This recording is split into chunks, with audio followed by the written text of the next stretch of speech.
दोस्तों, national capital region transport corporation NCRTC की तरफ से जूनियर इंजीनियर्स की बहुत सारी वैकेंसीज आई हैं। इस वैकेंसी का नोटिस है जिसका नंबर दिया हुआ है 13/2025। Recruitment of operations and maintenance staff on direct recruitment basis.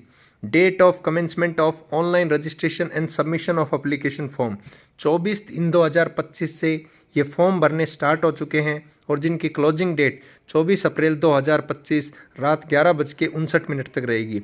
एक सीबीटी एग्ज़ाम होगा, कंप्यूटर बेस्ड एग्ज़ाम होगा, जो कि मई 2025 में होने के चांसेस हैं। ये दोस्तों टेंटेटिव डेट है। यहाँ पे पोस्टें दी हुई है, इनका पे स्केल दिया हुआ है और टोटल नंबर ऑफ पोस्ट का जो है इन्फॉर्मेशन है। सबसे पहले जूनियर इंजीनियर इलेक्ट्रिकल 16 पोस्टें, जूनियर इंजीनियर इलेक्ट्रॉनिक्स की 16 पोस्टें, जूनियर इंजीनियर मैकेनिकल की 3 पोस्टें। इन सभी का पे स्केल दोस्तों 22,800 से लेकर 75,850 रुपये।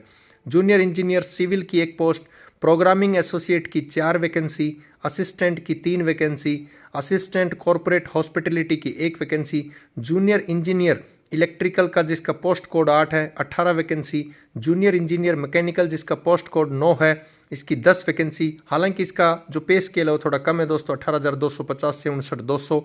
और लास्ट में यहाँ पे दी हुई है असिस्टेंट एचआर। तो ये सभी हैं दोस्तों। यहाँ पे पोस्ट आइडेंटिफिकेशन है, जो फिजिकली वर्क बेंचमार्क कैंडिडेट हैं, डिसेबिलिटी के कैंडिडेट्स हैं, इन सभी के लिए। तो यहाँ पे असिस्टेंट एचआर की 1 पोस्ट है दोस्तों PWPD के लिए। तो इस प्रकार से ये वैकेंसीज दी हुई हैं दोस्तों।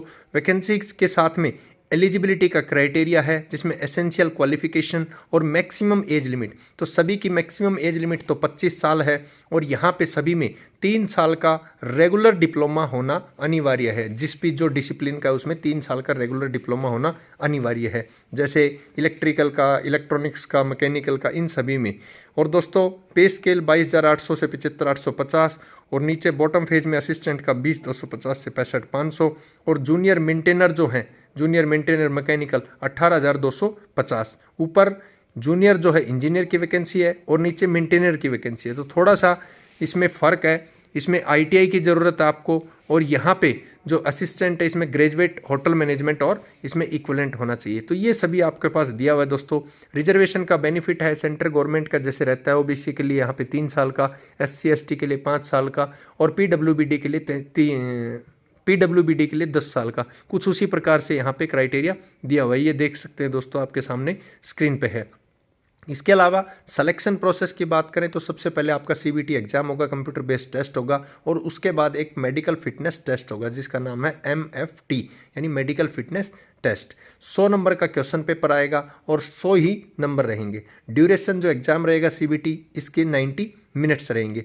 और जो टेस्ट सेंटर है दोस्तों वो test centres Delhi, NCR, Lucknow, Ahmedabad, Bhopal, Mumbai, Kolkata, Bhubaneswar, Hyderabad, Bengaluru और चेन्नई रहने वाले हैं। इसी प्रकार से एक मेडिकल का एग्जामिनेशन होगा, CBT जो क्वालिफाई कर लेगा उसका एक मेडिकल का एग्जामिनेशन होगा। आपका दोस्तों एक प्रोबेशन पीरियड रहेगा यानी एक ट्रेनिंग का पीरियड रहेगा जो कि 2 साल का यहाँ पे रहने वाला है। एक श्योरिटी बॉन्ड रहेगा दोस्तों। श्योरिटी बॉन्ड यानी आप रेजिग्नेशन करते हैं तो उस केस में है तो बॉन्ड यहाँ पे 1.5 लाख रुपए का रहेगा। मिनिमम पीरियड आपको वहाँ पे कॉरपोरेशन में सर्व करना पड़ेगा 1.5 साल। करेक्टर और अपना जो सर्टिफिकेट्स हैं ये सभी सर्टिफिकेट्स आप लोग वहाँ पे रेडी रखें। और दोस्तों इसके अलावा किसी प्रकार की कोई बहुत इंपॉर्टेंट यहाँ पे आपको इन्फॉर्मेशन नहीं है, जस्ट जनरली जो सभी में होती है उसी प्रकार की इन्फॉर्मेशन है। इसके अलावा आपका जो पेमेंट रहेगी फॉर्म की वो 1,000 रुपये अनरिजर्व के लिए, OBC के लिए, EWS के लिए और एक्स सर्विसमैन के लिए यहाँ पे रहने वाली है। SC ST PWBD कैंडिडेट्स के लिए यहाँ पे किसी प्रकार की कोई भी फीस नहीं लगेगी। तो अपना जल्द से जल्द टाइमली इसको फॉर्म को फिल कर दें और टाइमली जब फॉर्म को फिल करते हैं तो आपको बाद की जो परेशानियाँ उनसे आप आसानी से बच जाएंगे। कौन कौन से स्टेप्स को फॉलो करना है, www.ncrtc.in पे आपको जाना है, वहाँ पे इंस्ट्रक्शंस को फॉलो करते जाना है और रिक्रूटमेंट का जो नोटिफिकेशन आएगा वहाँ पे आप क्लिक एयर करें और जो इंपॉर्टेंट इंस्ट्रक्शंस आती जाएंगी उनको कंटिन्यू सीक्वेंस में फॉलो करते जाएं। यहाँ पे आपका जो रिसेंट पासपोर्ट कलर फोटोग्राफ रहेगा 10 से 200 KB का रहने वाला है। स्कैंड जो सिग्नेचर रहेंगे 4 KB से 30 KB के रहने वाले हैं। और जो कास्ट या कैटेगरी की सर्टिफिकेट रहेगी वो 10 KB से 500 KB और PDF फॉर्मेट में आपको वहाँ पे सबमिट करनी है। तो इस प्रकार से अपना दोस्तों ये फॉर्म फिल कर दें और अपने लास्ट टाइम की जो हरासमेंट है उससे आप लोग ज़रूर बचे। मैकेनिकल में डिसिप्लिन्स कौन कौन सी, उन सभी की डिटेल दी हुई है। Tool and die, tool machining, mechanical engineering, production, automobile manufacturing, ये सभी। इलेक्ट्रिकल में भी कुछ इसी प्रकार से, इलेक्ट्रॉनिक्स में भी, और सिविल में केवल सिविल इंजीनियरिंग है दोस्तों। तो यही थी डिटेल नोटिफिकेशन, ये character regarding physical intimation in an examine to write. तो ये सभी एनेक्स्चर्स हैं, एनेक्स्चर्स को आप लोग ध्यान से पढ़ें और अपने फॉर्म को फिल करें। थैंक यू दोस्तों।